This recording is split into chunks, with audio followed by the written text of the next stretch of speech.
Kathy McHale. I live in Norfolk, Massachusetts, where I have a small business called Technology for Memory and Organization. This presentation today is designed to help you make decisions about assistive technology that will help you with memory and organizational tasks.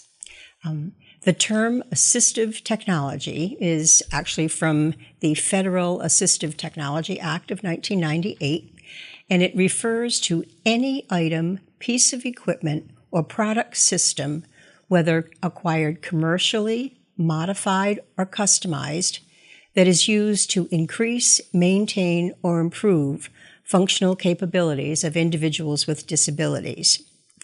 One very important aspect of this definition is that it specifically includes commercial products, meaning products purchased off the shelf and not necessarily modified in any way. While I don't endorse any specific products, I hope you'll find the information useful in identifying technology that will be helpful to you. Today, I'm going to focus on some simple products, strategies, and techniques that may help individuals with vision impairments and/or fine motor problems. I chose these two areas because there's some overlap among products that are helpful to individuals with difficulties in these areas. However, if you have difficulties in one area or the other, either with vision or with fine motor skills, you may not immediately think to consider products designed for individuals with a different disability. So I call this approach thinking outside the box.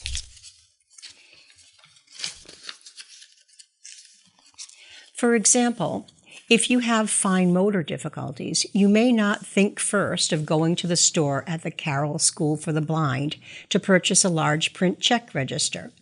But that might be just what you need to enable you to successfully keep a record of your checks. A tiny one that you get from the bank might not be a big enough check register for you. On the other hand, if you have a vision problem, you may not immediately think of large pill organizers with the ease of use seal from the Arthritis Foundation as potentially helpful to you. However, with their very large print lettering, those pill organizers might be just what you need. So here are some of the simple products I've found that, while designed for people with one disability, may actually be very beneficial to people with a different disability. One of the major areas of overlap involves the use of large print and large spaces. Some individuals may need a product with large type in order to read the printing on the product. People who have fine motor problems may need large spaces in which to write their entries comfortably. Products that contain large type often also have large spaces for entries. Thus, the same product can be used successfully by people with different needs.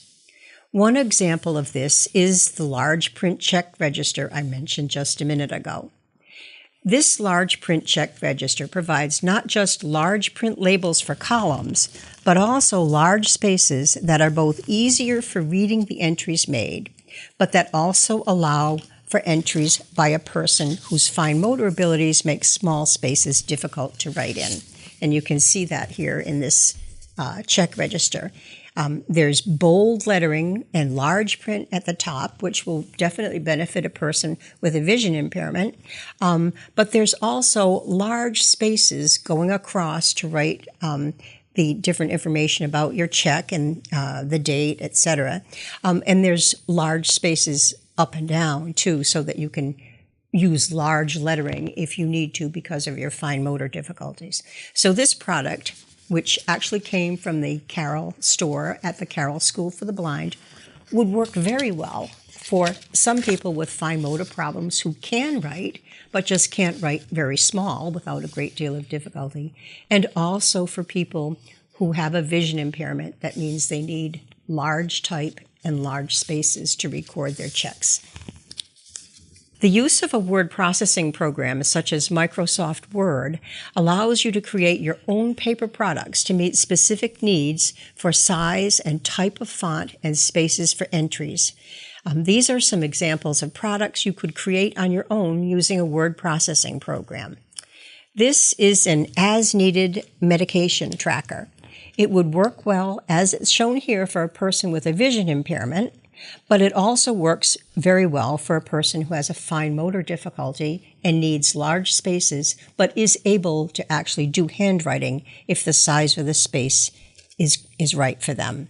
The font is large and bold to benefit the person with a vision problem, and the spaces for handwritten entries are also large and easy to find, and that would benefit individuals with both a fine motor problem and a vision problem. And this is how the medication tracker looks when it's filled out by a person with significant fine motor problems. You can see the size of the numbers and letters that the person is able to write. And using this particular product, the person was able to record their medication daily. And if you're taking something like pain medication, where you need to be really careful not to take too much of any one medication that might affect your liver, and you need to not take too much of another medication that might cause stomach problems, and you're trying to balance them both, keeping really careful track of what you take when and when you can take the next dose can be extremely helpful. This form was created in Word, printed out. This one was laminated, and this one is not. This can be printed out every day. And if someone wants to keep track of their medication on a daily basis and have a record of what they have taken, this could be very helpful. You can also make, using Word, a smaller version of that medication chart for a person who needs to take it with them when they're out for the day traveling around. This would probably work best for a person who had good fine motor skills and probably only a mild vision impairment, but it does show you how using the same content in a word processing program, you can change the size of it to fit the needs of the person or the situation.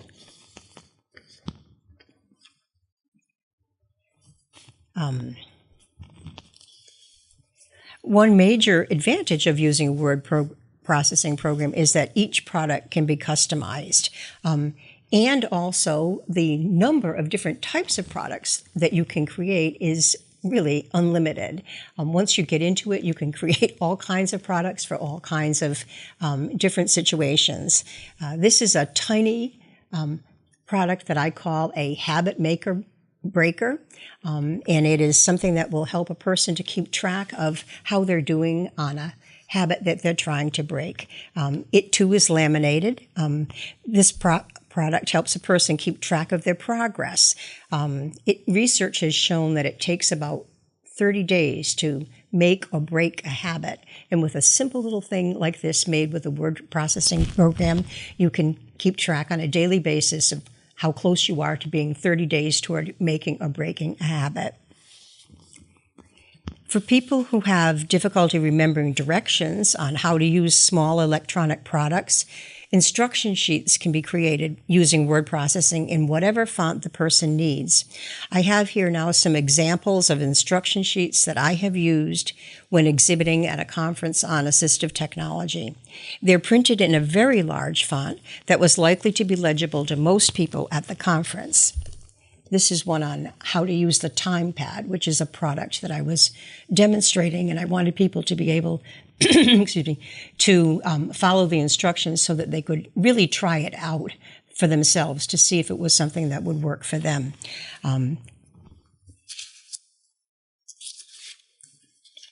I knew that some of the people at the conference would have vision difficulties and wanted to make the materials accessible to them. And the thick laminated sheets held together with the ring may also help a person with fine motor problems to hold onto the papers. This is another example of one, providing instructions on how to use a vibrating bed shaker and alarm clock. And just as large print products may benefit individuals with both fine motor and vision impairments, larger size medication reminders may also meet both needs. For example, a pill organizer with large lettering on large compartments may meet the vision requirements of one person and the need for larger lids of a person who has hand dexterity problems. This is a perfect example of an area where carefully examining an individual's abilities and disabilities and matching them to the product's features is especially important. Here are 3 products that may or may not work for an individual person.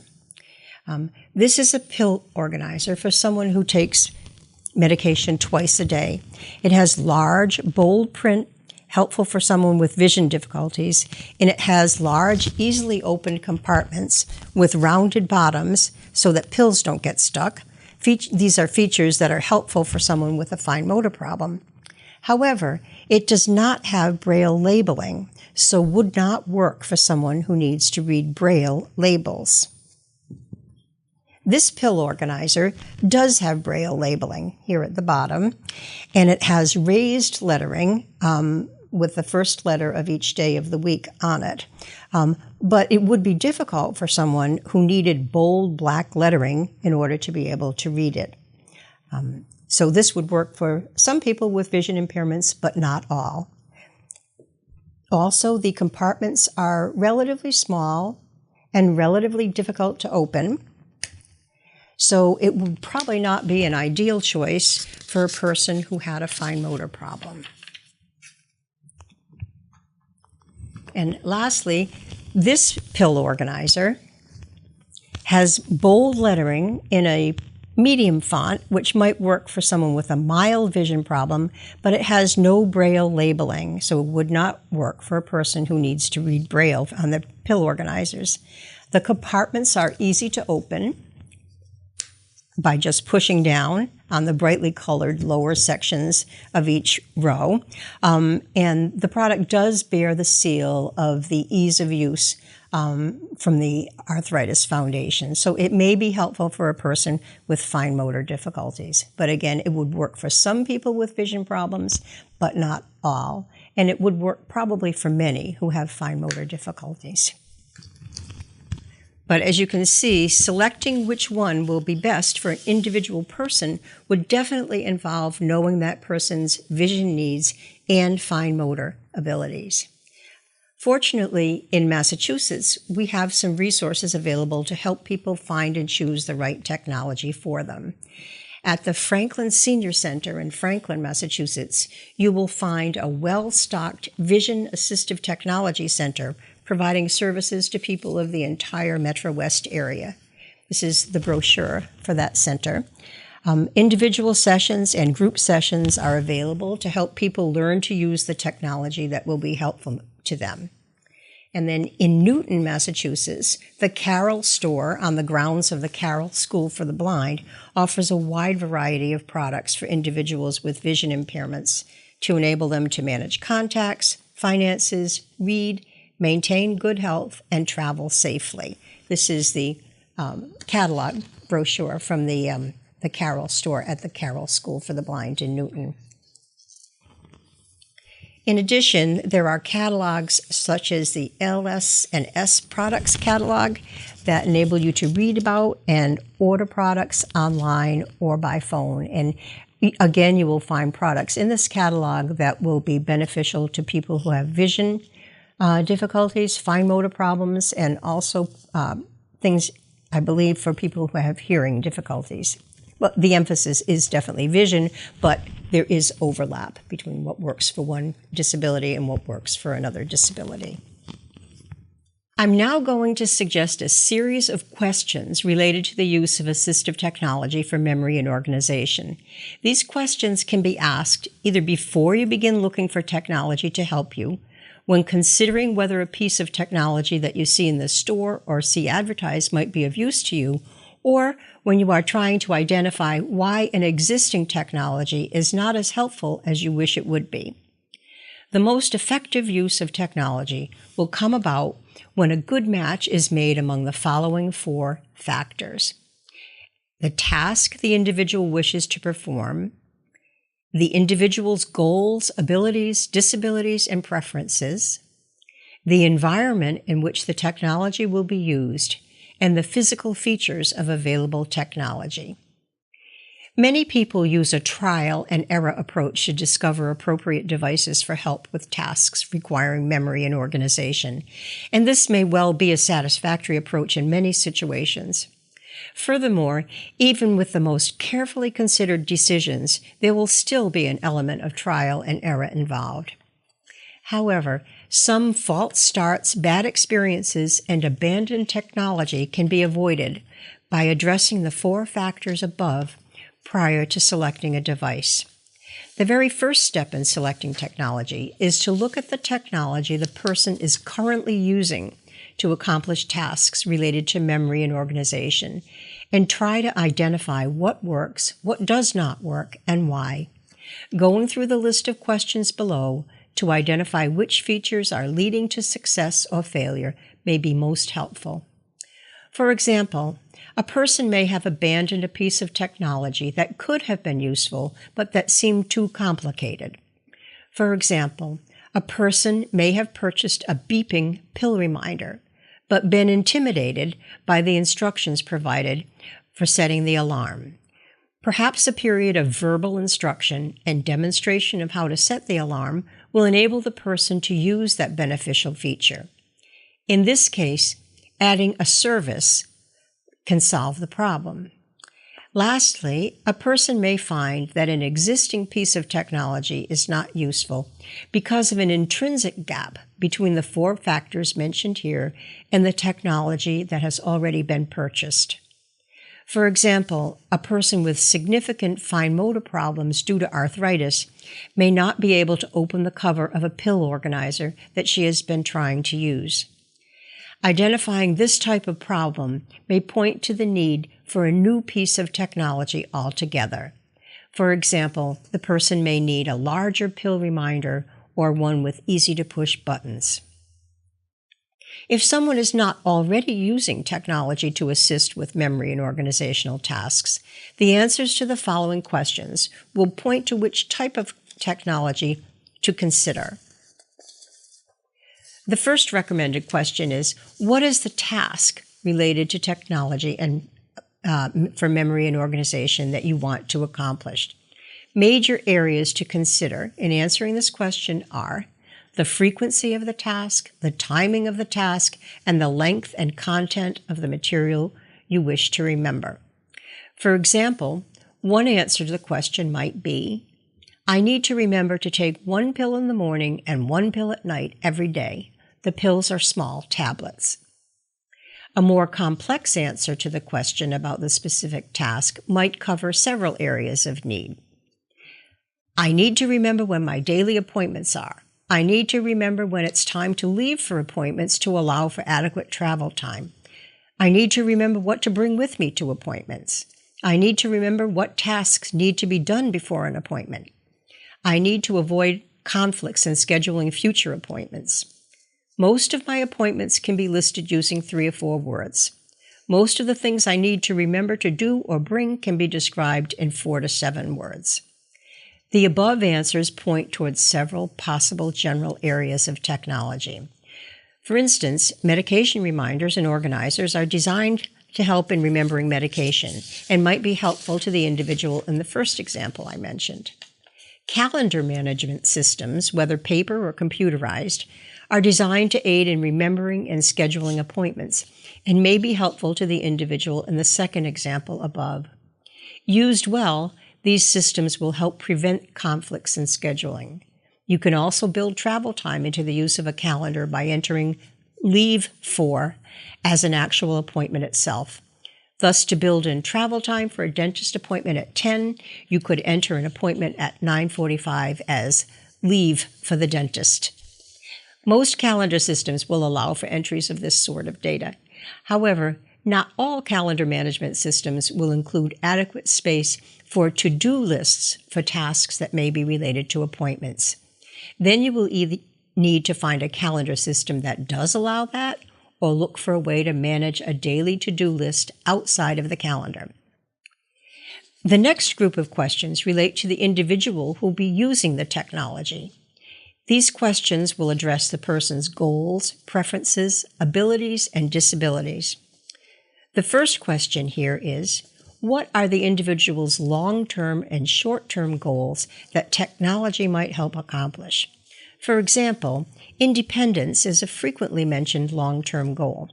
Where two devices might be equally useful to accomplish a task, an individual whose goal is independence may choose a simpler device that he or she can use without prompting or programming by another person. On the other hand, a more complex device may seem to be most appropriate and be recognized as something the individual could learn to use independently over time. The provision of ongoing instruction may then need to be built into plans related to the use of a device to further the goal of independence. The third group of questions relate to the person's abilities or disabilities. What abilities or disabilities does the individual have that will affect the use of technology? And I think it's important to identify both abilities and disabilities. Abilities will assist in using or learning to use a device, while disabilities may or may not impact the use of technology. It may be necessary to prioritize these considerations as well. Fine motor skills are an important skill area that will impact the selection of technology. Many products have very small areas for handwritten calendar entries or for data entry. Individuals with good skills in those areas will have many choices of products.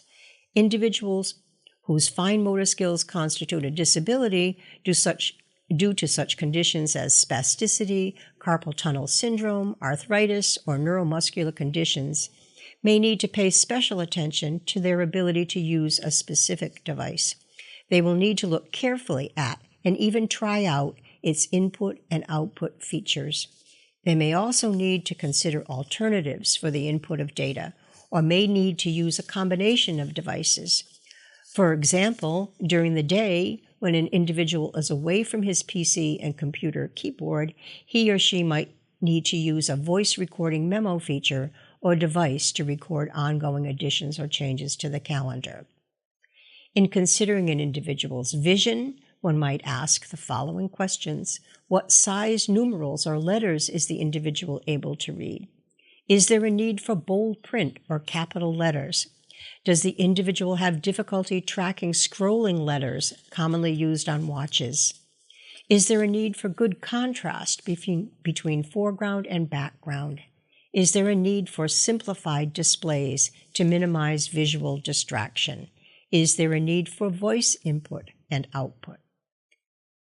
The third major area is the environmental considerations where the technology will be used. And here's where we'll ask questions about the situation or environment in which the product will be used on a daily basis. One question is, does the individual need a product that can be incorporated easily into their daily routine of activities? For example, if a person routinely uses a wristwatch, incorporating a wristwatch with alarms will likely fit well into the daily routine. If a person regularly carries a backpack or purse, a product that fits easily into that backpack or purse will be least likely to be forgotten or lost. This is not to say that a product that requires a change in the daily routine should not be considered if it represents the best technology otherwise. However, it may be helpful to find a device that fits easily into the person's routine. A second major area to consider is, are there social considerations related to the environment in which the device will be used? This question most clearly relates to the matter of audible alarms. Students in a classroom or people working in a quiet office may prefer a vibrating alarm or a wristwatch rather than a beeping one. On the other hand, someone working in a lively, noisy environment may prefer a loud alarm that they will not be able to miss. Another social consideration centers on what will happen if the person is not able to use the product or device independently at first. Are there people willing and able to provide necessary assistance or training when they need it? Thirdly, will the device require that one be near an electrical outlet or have spare batteries available? If so, you'll need to assure that electrical outlets are available, that spare batteries are on hand, or that a portable power bank is available. And fourth, will the person need a device that is portable?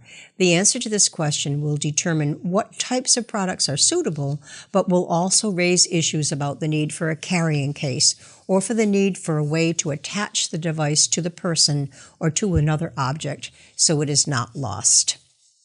The final area of consideration is the actual physical features of the devices that are being considered. And that means carefully looking at the devices to see whether the different physical features of individual products will work for what the person needs. We need to be looking at the input, the output, how is information displayed, is it numerals, is it letters, what size and type of letters or numbers, what are the foreground and background colors of the display, can they be changed, etc. If the product provides alarms, look carefully at what mode the alarm works. Is it visual, flashing, blinking, tactile? Is it a vibrating alarm? And how much information, if any, is conveyed in the alarm? And can a message, either verbal or text, be provided when the alarm goes off? The responses to these questions about the features of devices and products can then be compared to the answers to the previous questions about an individual's needs and preferences to determine the suitability of an individual device or product for an individual person. I'm happy to work with any individual people who are seeking information about assistive technology for memory and organization. My email address is cognidata@hotmail.com, and Cognidata is spelled COGNIDATA@hotmail.com.